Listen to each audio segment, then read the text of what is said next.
Magandang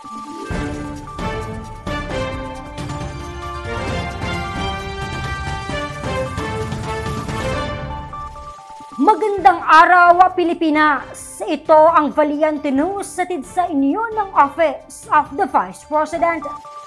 Nagtatanggap ng 15,000 pesos na karagdagang puhunan mula sa OVP ang isang mananahi mula sa Buenavista, Agusan del Norte. Kumustahin natin ang takbo ng kanyang patahian sa ulat ni Maribeth Adlawan. Mahigit 2 dekada ng mananahi si Flor mula sa bayan ng Buenavista sa Agusan del Norte. Mao gyud ni among panginabuhian kanang kuhaan na mo bitaw kada adlaw. Ya, gasto sa akong anak nga nag-eskwela, hantod elementary, high school, college. Hantod nakahuman sila og pag-eskwela.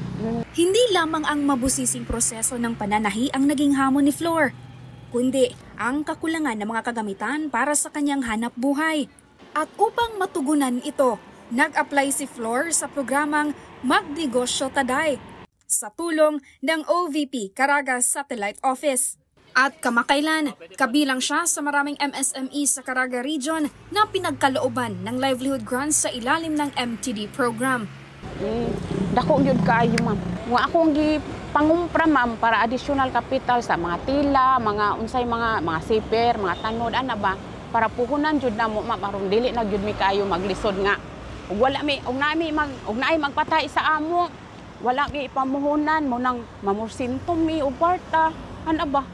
Ya mo nang di na jud ko maglisod, ma'am, nga nana ko ikapuhunan ba.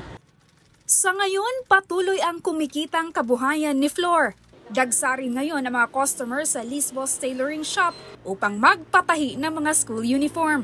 Aabot naman sa 2,000 kada araw ang kinikita ng tailoring shop ni Flor. Mula dito sa Buenavista, Agusan del Norte, ako si Maribeth Adlawan. Lahat para sa Diyos, bayan at pamilyang Pilipino. Valiente News.